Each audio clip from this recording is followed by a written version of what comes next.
بعضې خلک وایي دا قبر د مؤمن راکولاو کا کومه دی چې پراخه شوی دی چې وایي دا د اخیره پورې څومره نظر لګي دا قبر ورته فراخه شي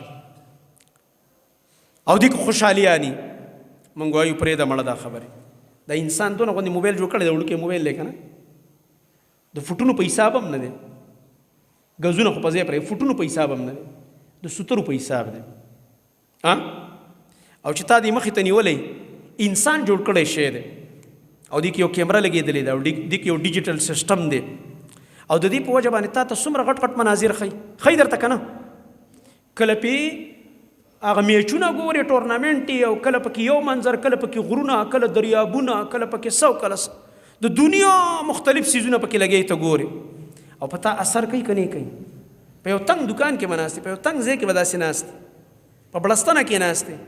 خو تا ته داسې منظر مخې ته راځي چې کله دی جړی او کله دی خندی انسان جوړ کړی سیز دی نو ولې الله رب العالمین په دې قبر کې داسې منظر نشي جوړولی رب العالمین په دې قبر کې موږ ته نشي ښودلی الله په دې قادر دی زموږ نبی صلی الله علیه وسلم فرمایي مؤمن ته الله رب العالمین په دې قبر کې وښي اور ورته اول ور وښي دی ډېر سخت ویلي بیا ورته ملایک وایي کم ملایک چې راغلي ګورئ وایي دې ځای له به تللی وی خو که ایمان دې نه وی راوړی خو دغه ځای نه ته الله بچ کړي دا اور ورته مخکې ځکه ښایي چې ده سره د دې جنت قدر پیدا شي چې دا جهنم دونه خطرناک دغه دی د هغې منظر ورته راښکاره کړی شي او دې باندې الله قادر دی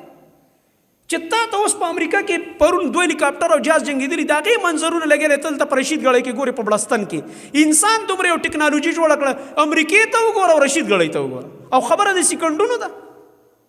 دا طاقت خو منې ده انګریز او د امریکې خو د الله دا طاقت نه مني چې په دې قبر کې الله جهنم وښیي دې مؤمن ته دی نه مني او بیا ورته الله جنت وښیي چې وګوره ته به ګوره دې ځای له ځې ښه اوس دا خبره د ده په دې سپیاکه کې نه راځي وایي نه زما سپیاکه کې نه راځي نو ستا په سپیاکه کې دې نه راځي که نه ستا خو عقل نه دی سپیاکه پکې پرته ده نه دې راځي د امریکې ټکنالوژي دې په ذهن کې راځي